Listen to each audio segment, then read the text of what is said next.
Բարև ձեզ սիրելի հեռուստադիտողներ, CVKM-ի տաղավարում հյուրընկալել եմ պատմաբան, պաշտպան Հայրենյաց ազգային մշակութային հիմնադրամի ղեկավար Գագիկ Սաֆարյանին։ Բարև ձեզ, պարոն Սաֆարյան, շնորհակալություն հյուրընկալվելու համար։ Ես եմ շնորհակալ։ Պարոն Սաֆարյան, հրապարակվել է կառավարության ծրագիրը, որտեղ կա նաև դրույթ եկեղեցու վերաբերյալ, Հայ առաքելական Սուրբ եկեղեցու բարենորոգման, կաթողիկոսի հեռացման, կաթողիկոսական տեղապահի նշանակման անհրաժեշտության մասին, սա նաև քաղաքացիական պայմանագրի նախընտրական ծրագրի դրույթներ կազմում։ Կուզեի ձեր դիտարկումները լսել, քանի որ Կտրիչ Ներսիսյանի քայլերից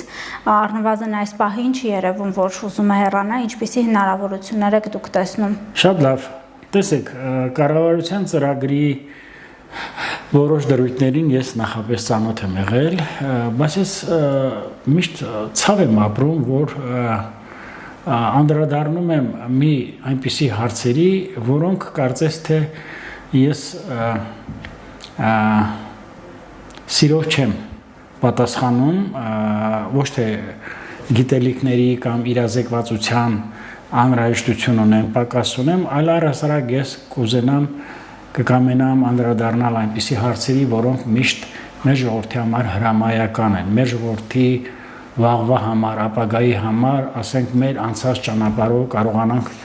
եթե չասեմ լուսավորել, համենայն դեպս գոնե մեր խորհրդով նպաստենք այդ ամենին, ինչպիսին օրինակ ասենք լինի ռազմավարական բազում խնդիրներ, ժողովրդագրական պատկերը, ծնելիությունը,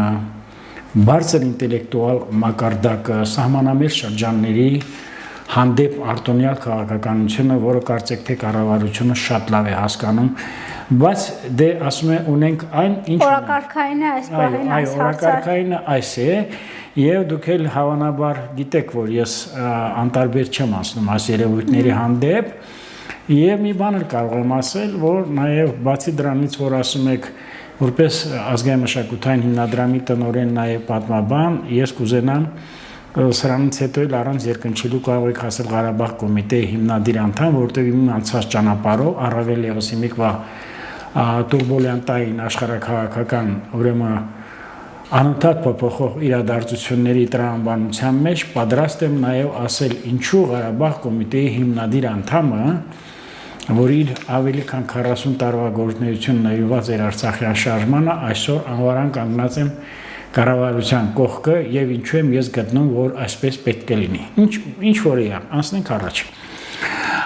Կառավարության ծրագրով շատ հստակ կերպով ասվում է, որ պետք է Էջմիածնի մայր աթոռը օկուպացրած, զավթած մի քանի բարձրաստիճան եպիսկոպոսներ ճակերտավոր վեհապարի գլխավորությամբ օր առաջ հոժար կամքով կամովին լքեն մայր աթոռը կամ գնան վաստակած հանգստի կամ եթե այդ կերպ չեն ուզում անպայման պետք է այդ հարցը հանգուցվի պետական միջոցներով կառավարությունը իզորու է ամեն կերպ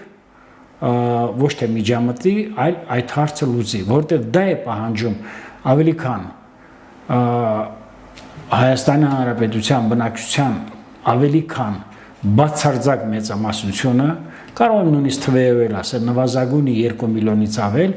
եւ պիտի ասեմ, որ մեր հավատը առ Աստված խաթարված է հիշալ մարդկանց, հիշալ անձնավորությունների, եկեղեցական ճակերտավոր անձնավորությունների անբարո գործնեության, հավատուրացության, տիրադավ գործնեության հետևանքով։ Գիտեք, կարծեմ մի քանի օր առաջ միտեղ հարցազրույց էի, առիթից օգտվելով նաև ասեմ, եւ խորհրդային շրջանում, եւ մեծ պետությունները, եւ առհասարակ բոլոր պետությունները իրենց երկրում ունեն եկեղեցու գործերի կառավարման մարմին։ Մենք խորհրդային շրջանում ունեցել ենք նույնիսկ կենտկոմի քարտուղարներ, որոնք անցել են թոշակի կամ մի որևէ ձևով պաշտոնի իջեցում եղել, նշանակել են այդ գործին։ Բացի դրանից էլ ՀԱՍԵ-ի Հայ առաքելական Սուրբ եկեղեցու կանոնադրությունը հաստատված է Հայաստանի Հանրապետության արդարադատության նախարարության գրանցամատյանում, ռեգիստրում։ Բացի դրանից էլ ինչ է վերսահմանադրական մի կառույց է կամ մի,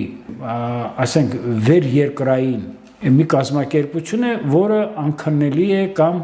ինչպես ասում են Աստծո գործերը անքննելի են, բայց դա չի նշանակում, որ ասենք Աստծո անունից խոսացողները, Աստծո անունից հանդես եկողները կարող են ունենալ իրար հետևից հակապետական, բարոյական նորմերին, ուրեմն շատ վատ կերպով անդրադառնող վարքագծեր, հատկանիշներ, որոնք պարզապես առաջ է բերում մեր ժողովրդի 100,000-ավոր, տվյալ պարագայում կասեմ, մեր միլիոնավոր հոտի զայրույթն ու արդարացից հասումը։ Այո, վարչապետը ներողամիտ է գտնվել, վարչապետը դրսևորել է մեծ հանդուրժողականություն, մեծահոգություն, թողնելով վերջին ուրեմն շանսը, վերջին հնարավորությունը, այսպես կոչված բարձր հոգևորականներին, ճակերտավոր մի քանիսին, որովհետև մենք մի քանի տասնյակ, կարծեմ 6-7 տասնյակ հոգևորականների մեջ ունենք շատ պայծառ հոգևորականներ, պարկեշտ հոգևորականներ, հանրաքելական եկեղեցու սուրբ կանոններով առաջնորդվող եւ նաեւ ուրեմն մի քանի հոգևորականներ, ինչպես ասեցի, եւ նաեւ նրանց պարագլուխը ճակերտավոր վեհապարը նրանք պիտի ներողություն խնդրեն մեր ժողովրդից եւ օր առաջ կամավոր կերպով կամովին լքեն մայրաթորը անկեղծորեն եմ ասում մեկ-երկու օր առաջ մի մեկնաբանություն եմ տեսնում Գերագույն հոգևոր խորհրդի անդամ ինչ-որ իրավաբանական գիտությունների դոկտոր պրոֆեսոր Գեորգ Դանելյան եւ անալոգներ է անցկացնում Ավստրիայում ասպես է, Անգլիայում ասպես է, Գերմանիայում ասպես է եւ գիտեք ինչ է նշանակում մարտնչող տգիտություն չիմանալով հայ եկեղեցու դարավոր բազմադարյան պատմության ուրեմն գործունեությունը, նրա կանոնադրությունը, կանոնակարգված նրա բոլոր կոդերը, անցած ճանապարհը բերել Ավստրիայից, Անգլիայի, այսինքն այստեղից այնտեղից արտագրված, թխված դրույթներ բերել եւ ուրեմն ասել, որ այսօր պետությունը կամ դատավորը իրավունք չունի քննելու նրանց հակապետական տվյալ պահին Ներսիսյանի այսպես կոչված վեհապարի հակապետական գործունեությունը, շնաբարով վարքագիծը, այլանդակությունները մայրաթոռում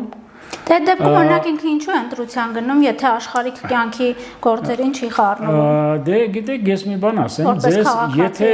կամ կոչանում, որ վարչապետը հեռանա։ Այո, այսօր դուք պատկերացնում եք, ասենք, ընտրություններից հետո, համապետական ընտրություններից հետո մայրաթոռը չի շնորհավորում Հայաստանի Հանրապետության կառավարությանը կամ ուրեմն կառավարող քաղաքական ուժին։ Բայց հրաժարական պահանջում է։ Հրաժարական պահանջում է առնվազն 4 արքիեպիսկոպոսների Արագածոտնի թեմի առաջնորդը, որը կարծեմ իր զարմիկն է, որը կարծեմ վերջերս ազատվեց կալանքից եւ ընտրվեց ինչ-որ կալանքի այլ միջոց։ Մայրաթոռի դիվանապետը, այդ ուրեմն, որին ես սրբազան չեմ ասում, սրբազանց եմ ասում, Արշակը, եւ նաեւ երկու այսպես կոչված սրբազաններ Միքայել Աջապահյանը հակապետական եւ ռազմաշունչ իր արտահայտություններով հեղաշրջման ջատագով եւ նաեւ ուրեմն Վազգեն Գալստանյանը որոնց ուրեմն գործունեությունը բարիս բուն իմաստով հակահայկական ազգային համերաշխությունը խաթարող հակապետական գործունեություն է բազում փաստերով եթե այսպես կոչված վեհապարը նրանց կարգալույց չի անում ապա ես պիտի ասեմ, որ այդ ամեն ինչը դրդված է մայր աթոռը օկուպացրած եւ զահթած ուրեմն բարձրաստիճան հոգեորականների կողմից կամ այդ խորհրդի կողմից։ Եվ տեսեք, ես ձեզ մի անգամ ասել եմ, Գերագույն հոգևոր խորհուրդ կոչեցյալը ոչ մի լիազորություն չունի զբաղվելու հայ եկեղեցու հարցերով։ Նրանք ընդամենը մի խորհրդակցական մարմին են, ներկայացուցչական մարմին են, որոնք կարող են եկեղեցու քաղաքականության ասեմ, տարբեր դրույթներ ասեմ, ինչ-որ շինարարության խնդիրներ ասեմ, դրան անդրադարձան։ Եվ ոչ միայն դա, նաև այն, որ պիտի վաղուց հրավիրված լիներ եպիսկոպոսած ընդհանուր ժողով եւ այդ հարցերին տային պատասխաններ եւ նրանք էլ բազմաթիվ եպիսկոպոսներ կան, որոնք նրանք կարող են բարձրաձայնեին եւ արդարց ասումը հենց եպիսկոպոսած ժողովի ընթացքում բարձրաձայնեին եւ նրան ուղարկեին վաստակած, նույնիսկ վաստակած հանգիստն էլ նրանց չի սազում, ես դա ասում եմ ճակերտավոր։ Մի խոսքով եկեղեցին չպետք է մենք շփոթենք ուրեմն մի քանի բարձրաստիճան հոգևորականների հետ, մի քանի ընդամենը, որոնք բռնազավթել են Մայր Աթոռը։ Բացի դրանից էլ այսօր եկեղեցու գործունեությունը օգտագործվում է հակապետական ուժերի կողմից, որոնք էլ դարձել են հեռակառավարման վահանակներ ռուսական կառավարող, նույնիսկ չեմ զլանում ասել կայսերական շրջանակների կողմից, եւ եկեղեցին դարձել է մահակ, եւ պիտի ասեմ շուրջ 6 տարի է։ Կարող է նաեւ հարցել տակ, բայց առաջ անցնելով ես ասեմ, որ նաեւ կարծեմ Լուկաշենկոն է։ Ես դրան ուզում անդրադառնանք, ես հարց հնչեցնեմ, այսօր Կտրիչ Ներսիսյանի ծնունդն է։ Նրան շնորհավորում է Բելարուսի նախագահը, մարդ, որ չի շնորհավորել օրինակ վարչապետին վերընտրվելու կապակցությամբ, մարտում կարծիքով Հայաստանը գնալու տեղ չուներ, եթե ԵՏՄ-ից դուրս գարի, ԱՏՄ-ից եւ ՀԱՊԿ-ից, ինչու հանկարծ օրինակ շնորհավորանք Կտրիչ Ներսիսյանին ձեր կարծիքով, ու սա չի ապացուցում այն փաստը, որ սա մի ընդհանուր համակարգ է, որը գործում է մեր պետության եւ պետականության դեմ։ Տեսեք, դուք շատ ճիշտ եք ասում ինչ խոսք։ Ես ամիսներ շարունակ կարծեմ դուք էլ լավ գիտեք իմ վերաբերմունքը եւ հիմնված փաստերով, փաստահեն եւ գիտելիքներով եւ ինչու՞ չի նաեւ բազմաթիվ տրամաբանված նախադասություններով ապացուցել եմ, որ ինչով է այժմ զբաղված եկեղեցին, որ դարձել է հակապետական ուժերի կողմից գործիք եւ այդ գործիքակազմի կարծեք թե առաջամարտիկներից մեկն է։ Եվ այս տրամաբանության մեջ ես պիտի ասեմ եւ նրա 2 տարի առաջվա այցը Բելարուս հովապետական եւ այսօր էլ դրան ուրեմն ինվրասմա կրակի վրա յուղ լցված Բելարուսի նախագահի շնորհավորական ուղերձը Կտրիչ Ներսյանի 75-րդ տարեդարձի ծննդյան կապակցությամբ։ Ես սա համարում եմ ուրեմն դավադիր ուրեմն ուղերձ, ես սա համարում եմ հայկական պետականության դեմ ուղղված ուրեմն տերորիստական եւ ուրեմն նենք գործողությունների ամբողջ շղթայի մի մասը եւ դա էլ այն դեպքում, երբ որ Բելարուսի Հանրապետության ակունքներում հիմնադրման կանգնած է եղել հայազգի Ալեքսանդր Մեսնիկյանը, այն դեպքում, երբ Բելարուսի ազատագրման երկրորդ աշխարհամարտի տարիներին մարտերում մենք մի քանի 100,000-ից ավել զինվոր ենք կորցրել հայորդի, այլևս չեմ խոսում, որոնց մեջ մենք ունեցել ենք 28 սովետական միության հերոսներ, որոնք իրենց կյանքը նվիրել են Բելարուսի ազատագրմանը։ Սա շատ ուրեմն ասեմ օտարերկրյա պետությունների կողմից դավադիր հայկական պետականության կործանմանը միտված գործողություններ են, որոնք պետք է մեր ժողովուրդը իրազեկված լինի եւ մենք պետք է դատապարտենք ոչ միայն մեդիա դաշտում, ոչ միայն իրազեկվածության Հայաստանի Հանրապետության նկատի ունեն բազմաթիվ հարթակներում, այլ նաև մենք նաև պիտի դա անենք միջազգային հարթակներով, միջազգային լրատվական միջոցներով, ես ինքս էլ փարկաստու տիրապետում եմ այդ լեզուներին, ես ինքս էլ եմ պատրաստ դա անելու, եթե իհարկե կլինի նման առաջարկ կառավարության մամլոյցարայության կամ չգիտեմ որևէ ազգային ժողովի կամ չգիտեմ որևէ տեղից, բայց թե սա այլ հարց է, ես պիտի ասեմ, որ այլ բան լինել չի կարող։ Մեր եկեղեցին այսօր գիտեք ում է սպասարկում, անգամ եթե այս երկու խմբակցություններին է սպասարկում հակապետական ազգային ժողովում ծվարած, մեր եկեղեցին նաև սպասարկում է այնպիսի մարդկանց, մեր ոչ թե մեր եկեղեցի ներողություն եմ խնդրում, եկեղեցու այդ մի քանի եպիսկոպոսները Կտրիչ Ներսյանի գլխավորությամբ բարձրաստիճան հոգևորականներից մի քանիսը, որոնք ունեն մահացու մեղքեր, փոխանակ նրանց դատապարտի հրապարակայնորեն, փոխանակ նրան գրանքավարան, կարող եմ թվարկել բազմաթիվ մարդկանց, որոնք ունեն մահացու մեղքեր առ հայ ժողովուրդը եւ առ հայ հավատացյալ ժողովուրդը, նույնիսկ մեր եկեղեցին, բայց այսօր կարծեք թե եկեղեցին եւ նրանք խոսքների մեկ են արել կործանելու հայոց պետականությունը։ Այս տրամաբանության մեջ ես կարծում եմ չեմ ուզենա երկար շարունակեմ, առիթ կլինի եւս խմբակցություններին նաև անդրադառնանք, խորհրդանական խոսեցիք, փաստորեն մի ամբողջ այսպես աղմուկի մեջ, թե սա գալիս ենք փրկենք ձեզ, մեր եկեղեցու դեմ հակապետական քայլեր են արվում եւ այլն, հաջորդ վարչապետ Սամվել Կարապետյան ստանում են 29 մանդատ, վերցնում են այդ 29 մանդատը, 12 էլ Հայաստան դաշինքը գնում են ազգային ժողով։ Ու ինչ եք դուք տեսնում ազգային ժողովում այս օրերի ընթացքում, ինչպես կմեկնաբանեք այս տրամաբանությունը, որ ընդդիմադիր ուժերը գործում են խորհրդարանում, արդյոք ակնկալելի է, որ առաջիկա 5 տարիների ընթացքում մենք կոնստրուկտիվ ինչ-որ աշխատանք կարող ենք տեսնել։ Տարբերակները ասեմ, նախ ես պիտի չվերջացրեցի, ես ասեցի, որ ոչ միայն քաջալերում եմ, այլև կանգնած եմ կառավարության այդ ծրագրի իրագործման, իմպլեմենտացիայի ամիջական մասնակիցը լինելու առումով պատրաստ եմ ես դրան, հայ առաքելական սուրբ եկեղեցին մաքրելու անբարո տարերից, մաքրելու հակապետական տարերից, որոնց գլուխ կանգնած են մի քանի բարձրաստիճան եպիսկոպոսներ Կտրիշ Ներսյանի գլխավորությամբ, եւ այդ խնդիրը պետք է շուտապույտ կերպով հանգուցալուծվի։ Գալով այդ երկու խմբակցությունների ազգային ժողովում հայտնված կաշառքով, նորից եմ կրկնում, զանազան շանտաժի եւ ուրեմն շահադիտական խոստումների արդյունքում, որ դարձյալ չի թույլատրվում Հայաստան Հանրապետության ընտրական օրենսգրքով եւ նաեւ սահմանադրությամբ, ես պիտի ասեմ, որ նրանք եկեղեցուց այնքան են հեռու։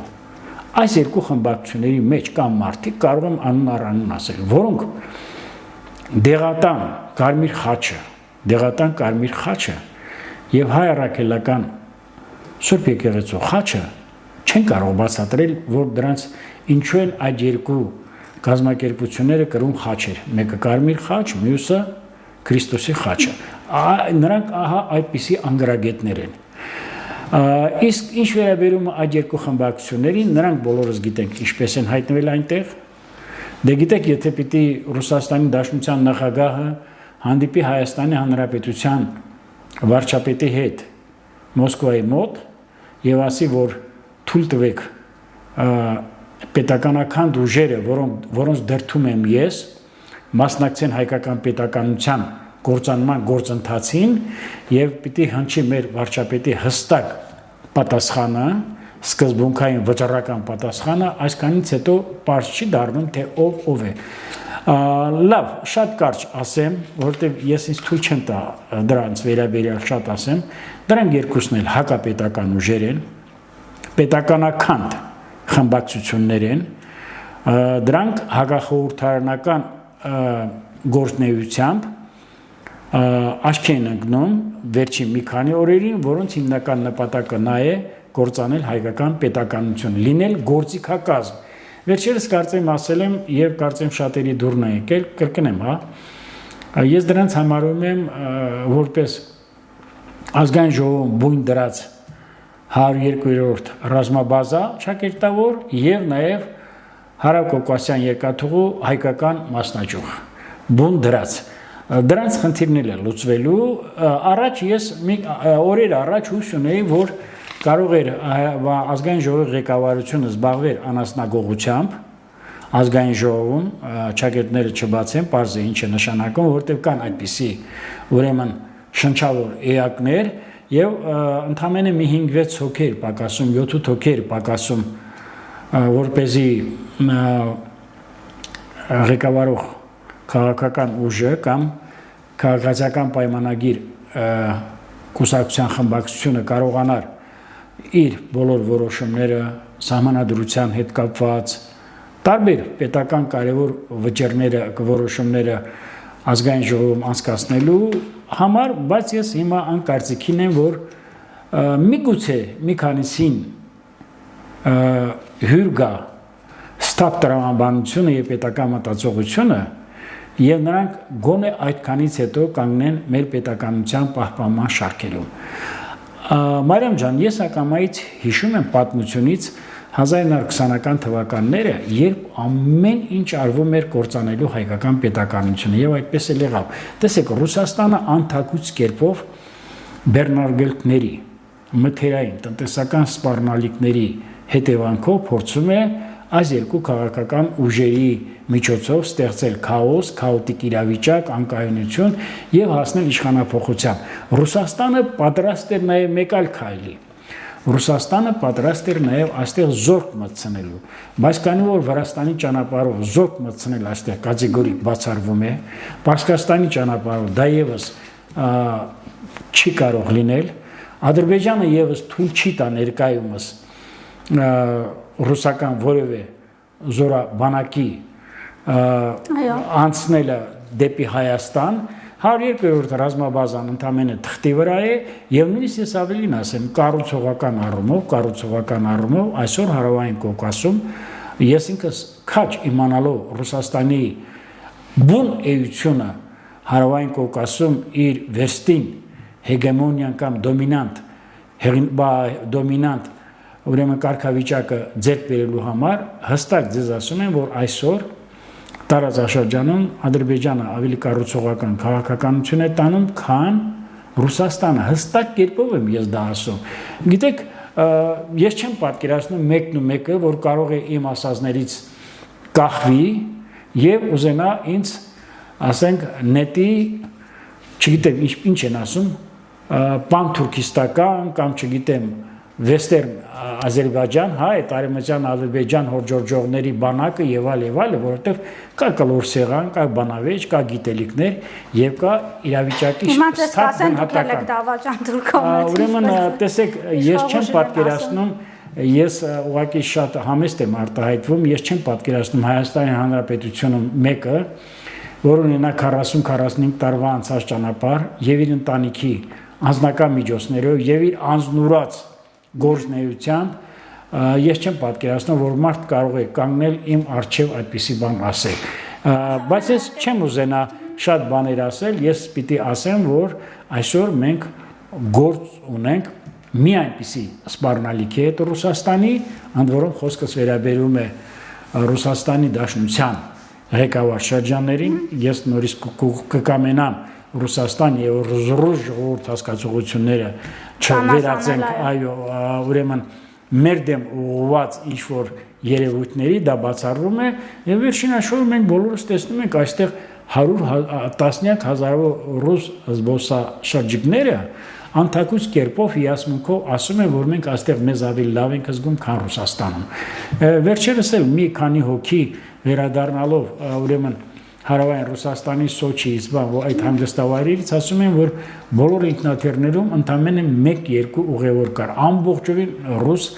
կամ զբոսաշրջիկներ էին կամ ուրեմն այստեղ արտագնա աշխատանքի եկող Ռուսաստանի Դաշնության քաղաքացիներ։ Տեսեք, Հայաստանի Հանրապետության կառավարությունը հստակ գիտակցում է տարբերակված, դիվերսիֆիկացված արտաքին քաղաքականության շնորհի եւ դրա արդյունքում հստակ գիտակցում է հակապետական ուժերի դրսից սնվող, դրսից հեռակառավարվող ուրեմն ուժերի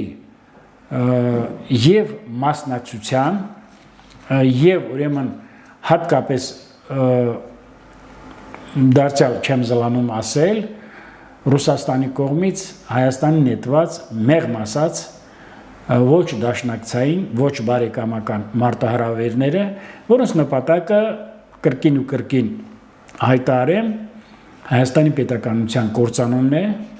Հայաստանը դարձնել ռուսական գաղութատիրության սուբյեկտներից մեկը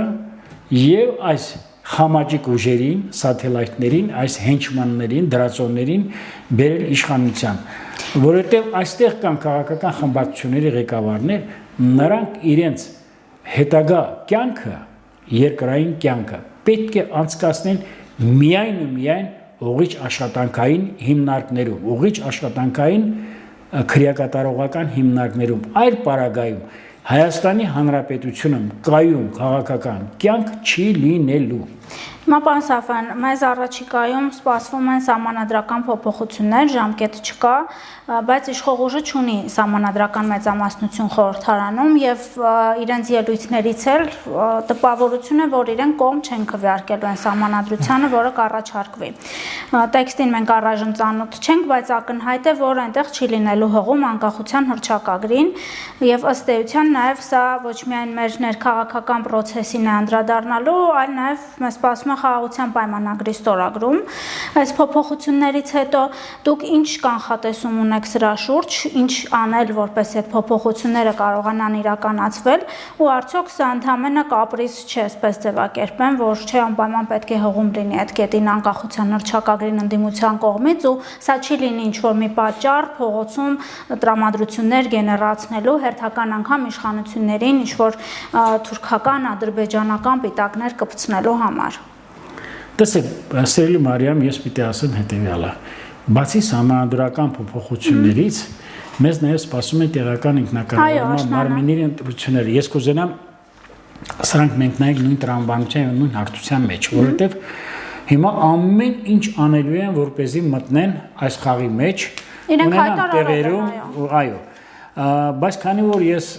իրազեկված եմ, որ ինչ է կատարում քաղաքացիական պայմանագիր կուսակցության վարչությունում, եւ նույնիսկ այն մարդիկ, որոնք քաղաքացիական պայմանագիր կուսակցության անդամներ չեն, բայց իրենց գործունեությունը շատ բարձր մակարդակով կատարում են տեղական ինքնակառավարման մարմինների կամ տվյալ պահին որպես համայնքի ղեկավարներ, հստակ ասում եմ, նրանց ոչ մի բան չի հաջողվելու։ Սահմանադրության հետ կապված ձեզ ասեմ,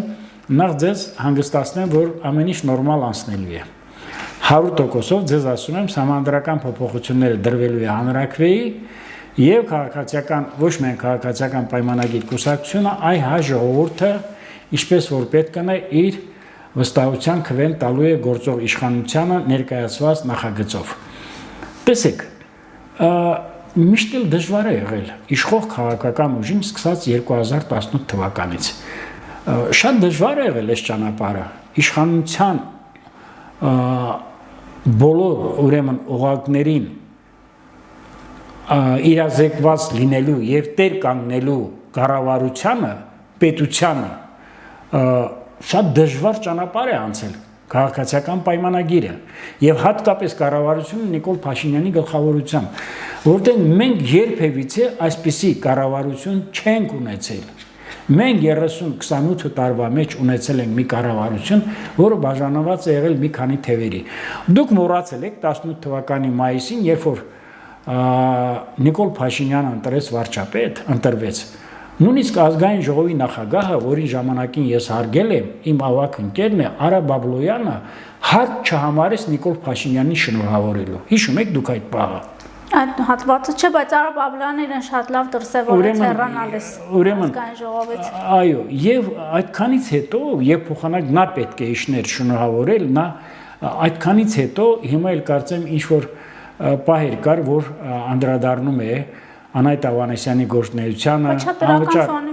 ինչպես դրական է իր անդրադարձները իմ տպավորությամբ։ Ոչ, շատ վատ է պահում իրան, ես ասեմ, այո, որտեղ ես շատ հստակ կերպով եմ դա ասում, եւ ճանապարհ անցած մարդ, կարծեք թե փայլուն բժիշկ եւ այլն, բայց գիտեք, ասենք շատ դեպքերում ասում եմ լավ, ես ինչու եմ 40 տարի այս մարդուն հարգել։ Մեկ այլ, ասենք Խոսրով Հարությունյանը ելույթ է ունենում։ Բայց չէր ասում ներողություն, որ շատ համարձակ ռեֆորմ է ապահովագրությունը դրական ֆոնի վրա։ Ես ինչ-որ ճիշտ այնտեղ պահեր կար, ինքը որ սևը սպիտակի հետ շփոթում է, այնտեղ պահեր կա, որ զգացում է, որ ինքը պատվեր է կատարում, բայց դրա մասին առանձին։ Հաջորդը Խոսրով Հարությունյանը ասում է, մենք ունենք այստեղ ընդամենը մի երաշխիք, որ պետք է Թուրքիան չհարձակվի Հայաստանի վրա, դա 102-րդ ռազմաբազան է։ Մարդը չի իմանում, որ 102-րդ ռազմաբազայում այսօր գրեթե զինվոր չկա։ Մարդը չի իմանում, որ ռուսական զորքերը որտեղ եղել են, ինչպես կարծում եք չի իմանում, թե սա հատուկ պատմել է։ Ես գիտեմ, որ ինքը այդքան գիտելիք չունի եւ մեկ էլ հանկարծ ես տեսնում եմ հարցազրույցի ժամանակ ներքևը այդ բանը այդ կոնվեյեր բելթը որ կա, ոնց է հարահոսի ժապավենով ցույց են տալիս եւ ասում են այսօր տեղի կունենա հոգեհանգիստը այսինչ քո սրահում եւ այնպիսի զուգադիպություն է, որ պատկերացնում եք, չէ, ասենք միայն այդ հանգուցյալը քաղաքական կարող է այդպիսի բաներ ասել։ Տեսեք, մենք ասեմ ու վերջացնեմ։ Այս սահմանադրության փոփոխությունների հետ կապված ես գտնում եմ, որ մենք որևէ մտավախություն պիտի չունենանք, այո, մենք արդեն ավելի ստապ պիտի գնահատենք, որովհետև եթե կենտրոնական ընտրական հանձնաժողովը չի չեղարկել Հայաստան Դաշինքի մասնակցությունը եւ ուժեղ Հայաստան կուսակցության մասնակցությունը համապետական ընտրություններին, այս սրա համար էլ մենք պիտի պատասխան տանք։ Իհարկե մենք պատասխան տալու ենք, մենք ունենք այդպիսի վճռականություն, բայց ես գտնում եմ, որ առաջիկայում եւ տեղական ինքնակառավարման մարմինների ընտրությունները եւ հատկապես համանդրական փոփոխությունները, երբ որ դրվի փոփոխությունների նախագիծը, երբ որ դրվի համաժողովրդական քննարկման, ես հստակ կերպով կարող եմ ասել, որ մեր ժողովուրդը շատ իմաստուն կերպով իր վստահությունը տալու է կառավարության կողմից ներկայացված այս նախագծին։ Տեսեք, ես անկեղծորեն եմ ասում, այսօր քրեաօլիգարխիկ համակարգը եւ մինչեւ հունիսի 7-ը եւ առ այսօր չի հաշտվել այն մտքի հետ, որ իրենք իրենց դարն ապրել են։ Իրենք իրենց մեթոդներով այլևս չեն կարող վաղվա օրվա մասին խոսել։ Իրենք մինչեւ հիմա, մինչեւ այսօր քնում վեր են կենում եւ առաջնորդում են նույն սկզբունքներով, նույն օրենքներով։ Դա գիտեք ինչից է գալիս, որովհետեւ պետությունը շատ է ժողովրդավար, պետությունը շատ է հանդուրժող, պետությունը շատ է մեծահոգի եւ պետությունը շատ է տանում սրանց մեղքերը։ Սա մոտավորապես հիշեցնում է 20-րդ դարի 30-ական թվականների Միացյալ Նահանգները Ամերիկայի, երբ գանգստերները եւ բանդիտները, այս կազմակերպությունները գլուխ հանեցին պատերազմ հայտարարեցին պետությանը, եւ պետությունը կարողացավ դրա առջեւ փակել դռները եւ վճռական պայքար տանել։ Նույնն էլ ես կարծում եմ, կարծեմ վարչապետը շատ փայլուն կերպով արտահայտեց, որ ասեցին այս մի գործարարն է ձերբակալված, այն մյուսը ասեց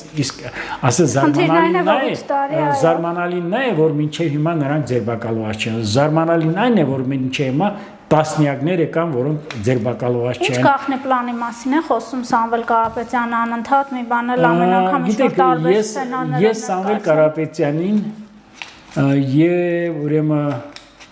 այդ մնացած ուժերին բարից բուն իմաստով բոլորի միասին վերցրած, որտեղ մյուսներն էլ ես գիտեմ լափամանից ինչպես են օգտվել, կուսակցության հետ կապ չունեն, գաղափարական որևէ հենք չկա, չգիտես, մեկը այսօր բան են դարձնում, մեծ խնդիր են դարձնում պետական համալսարանի իրավաբանական ֆակուլտետի դասախոսի պայմանագրի չերկարացնելը, չէ՞ այդ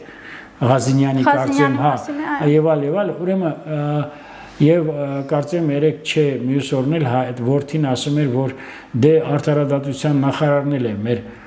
իրավաբանական ավարտել, ներքին գործերի նախարարն էլ, դե գիտեք, եթե պիտի լինի ասենք թե 5000 շրջանավարտ եւ դրանց մեջ 100 կամ 200 հոգին դա իրենց դաստիարակության կամ իրենց կողմից մատուցած կրթության արդյունքը չի, բայց որ ամեն ինչ շանտաժով հակապետական, ոչ կառուցողական մեթոդներով ուզում են կործանել պետությունը, մենք բոլորս էլ տեսնում ենք ինչ է կատարվել Հայաստանի ուրեմն էլեկտրական ցանցերում։ Մենք բոլորս տեսնում ենք ինչ է կատարվում ուրեմն Հայաստանի երկաթուղում, տեսնում ենք ինչքան հարյուրավոր միլիոններ դոլարներով գումարներ է մսխվել, լափվել, ուրեմն վատնվել, աննպատակ օգտագործվել եւ այս ամեն ինչը հաշվի առնելով հստակ կերպով ասեմ, որ այս ուժերը իրենք նույնիսկ շատ-շատերը զարմացած են, որ հայտնվել են այնտեղ։ Անուններ չեմ ուզում տալ, անուններ ժամանակին ես տալու եմ, առայժմ ուզում եմ կարծեք թե այն որ ասում են, եթե մի մասը փորձ անի ինքնակնադատորեն վերաբերվի, ես կարծում եմ, որ իրանք էլ կամաչեն իրենց գործունեությունից, բայց գալով գաղտնի պլանի ես ասեմ, որ Սամվել Կարապետյանը եւ այդ քաղաքական ուժը ներկայացնող փոքրիկ խմբակը պատգամավորները խմբակը եւ նաեւ Հայաստան խմբակցությունը ներկայացնող պատգամավորները չունեն արժեհամակարգային մտածելակերպ, էրուդիցիա, պետական կառավարման եւ իշխանություն ունենալու ծրագիր։ Նրանք բոլորին ես հատկապես ուժեղ Հայաստան խմբակցության մեծ մասին ես կասեմ նրանք շուտ են մտել քաղաքական դաշտ եւ շուտ էլ դարձել են քաղաքական հանգուցյալներ։ Բարիս բուն իմաստով գալով Հայաստան խմբակցությանը նորից եմ կրկնում խմբակցության ոգին ու միտքը մինչև վերջ եթե չհայտնվի քրեակատարողական հիմնարկում մեր երկրում միշտ լինելու է քաղաքական անկայուն իրավիճակ։ Եվ ես գտնում եմ, որ կառավարությունը պիտի այս ոլորտում եւս չհապաղի։ Պիտի ուրեմն անթակույց կերպով, սկզբունքային, անհաշտ կերպով հակակոռուպցիոն քաղաքականությունը շարունակվի, օլիգարխիկ մտածելակերպը պիտի մեկըտմիշտ վերջ տրվի, նրանք դեռևս հույս ունեն վերադառնան եւ իրենց արյան վրեժը եւ իրենց մոլուցքը եւ իրենց մտածելակերպը նորից փաթաթեն մեր ժողովրդի գլխին։ Նորից եմ կրկնում, ասեմ ու մեկըտմիշտ ասեմ։ Եթե նրանք հույս ունեն, որ 1-2 տարի, չէ, հույս ունեն, որ 1-2 տարի հետո Նիկոլ Փաշինյանը պետք է հրաժարական տա։ Նախ այդպիսի բան չի կարող լինել։ Նիկոլ Փաշինյանը համանդրությամբ իրեն վերապահված շրջանակներում իր գործունեությունը շարունակելու է, բայց հետագայում էլ ով որ կգա իշխանության, նրանց հանդեպ, այս քրեօլիգարխիայի հանդեպ, պետականադավ տարերի հանդեպ, վրեժ խնդիր, ռևանշիստական ուժերի հանդեպ, ես ասեցի ձեզ, հաջորդի նրա իրավահաջորդները ավելի վճռական են լինելու, այդքան ներողամիտ հանդուրժող եւ մեծահոգի չեն լինելու, որքան Նիկոլ Փաշինյանն է։ Վերջերս էլ ընդամենը մի բան եմ խնդրում, այո, նախկին падգամավոր կար, ինչ որ կարծեմ Միրան Հակոբյան, եւ Մարսկոմի նախկին առաջին քարտուղար Բորիս Գևորգովին ներկայացնում է որպես հայ դավաճաններ եւ հաղորդաշար է սկսվել։ Գիտեք, ինչ խոսք Արցախյան ազգագրական շարժումը դա մի հրաշալի հերոսական էպոպեա է, բայց մենք չկարողացանք մեր վաստակածը, մեր 10,000 զոհերի արյան գնով ձեկ բերած մեր հայրենիքը պահպանենք։ Եվ դա եթե մենք ունենայինք այդ ազգագրված շրջաններում շուրջ 5 միլիոն բնակչություն, մեր բանակը չթալանվեր, մեր պետական այրերը զոհ չգնային մաուզերիզմին եւ զորբայությանը, մենք ունենայինք ամբողջովին այլ հայրենիք։ Բայց այսօր մենք շատ հարցեր պիտի իմաստավորենք, պատմությունը ցույց է տալիս, որովհետեւ մենք ապրում ենք դժվարին տարիներ, Արցախի ուրեմն կորուստը կամ Ղարաբաղի կորուստը մեր բոլորի սրտում բոլորս գիտենք, որ ինչքան ծանր ենք տանում, բայց այսքանը հաշվի առնելով մենք պիտի պատմության հետ հաշվի նստենք եւ վերանայենք ինչպես հայ-թուրքական հարաբերությունները, այնպես էլ հայ-ռուսական հարաբերությունները միտված ապագային, որպեսզի մենք կարողանանք գոնե մեր եղածի հետ կապված պահպանենք, զարգացնենք եւ հզորացնենք։ Ամբողջը սա է։ Գիտեք, եթե թույլ կտակ եւս մի բան էլ պետք է ասեմ։ Այսօր հստակ կերպով ուրվագծվում են հակապետական եւ դավադիր ուժերը եւ հայ-առաքելական եկեղեցու բարձրաստիճան մի քանի հոգեորականներ Կտրիշ Ներսյանի ղեկավարությամբ, ինչու՞ չէ նաեւ երկաթուղու աշխատակիցները, Գազպրոմի աշխատակիցները, ասացի քրեա օլիգարխիան եւ նաեւ այն հակապետական խմբակցությունները եւ այն ուժերը, որոնք կաշառքով հասել են քաղաքական աստիճանի, ձեռք գցելով խորհրդային։ Ահա այս է, որ ոչ միայն մենք պիտի սրանց արչեւ համար պայքար տանենք, որ ասում են անհաշտ պատերազմ հայտարարենք, այլ նաեւ մեր երկրի ներսում էլ այն երևույթները տնտեսվարող սուբյեկտների հանդեպ, ասենք կլինի մաքսային քաղաքականություն, կլինի հարկային քաղաքականություն, կլինի ասենք ներքին օղակներում բյուրոկրատական քաշքշոկներ, որոնք շատ դեպքերում առաջ են բերում մեր ժողովրդի արդարացի զայրույթը եւ որոնք ասենք հապաղելի են դարձնում օպերատիվ աշխատանքների հատկապես շինարարության ոլորտում, ճանապարհաշինարարության ոլորտում եւ դրան պիտի կառավարությունը անթակույց ուշադրությամբ հետևի, որ այս օպերատիվ աշխատանքները չձախողվեն, որովհետև գիտեք 750,000 ընտրող ձայն է տվել կառավարությանը հավատ ընծայելով, որ նաև այսպիսի երևույթների դեմ պետք է կառավարությունը պայքարի։ Այս պահը վերջացնում եմ ուղղակի, այս պահն էլ հաշվի առնելով եմ ասում, որ ինքը ինչքան ժողովուրդը ձայն է տվել կառավարությանը փայփայելով վաղվա օր, այնքան էլ մեր կառավարությունը պիտի կարողանա առաջիկա 5 տարին իր տեղերում հատկապես իր համակիրների, կուսակցականների, իր համախոհների միջոցով, որ այդ 750,000-ը 5 տարի հետո նվազագույնը կրկնապատկվի եւ դա պիտի անպայման արվի։ Մենք պետք է բոլորս լծվենք այս ազգանվեր ուրեմն աշխատանքներին եւ ես ինձ համարում եմ դրա առաջամարտիկներից մեկը։ Շնորհակալություն պարոն Սաֆյան, հիշեցնեմ, որ տաղավարում հյուրընկալել է Պաշտպան Հայրենյաց ազգային մշակութային հիմնադրամի ղեկավար պատմաբան Գագիկ Սաֆարյանին, կհանդիպենք։ Հավանիչ տեսանյութը եւ բաժանորդագրվիչ նորությունները բաց չթողնելու համար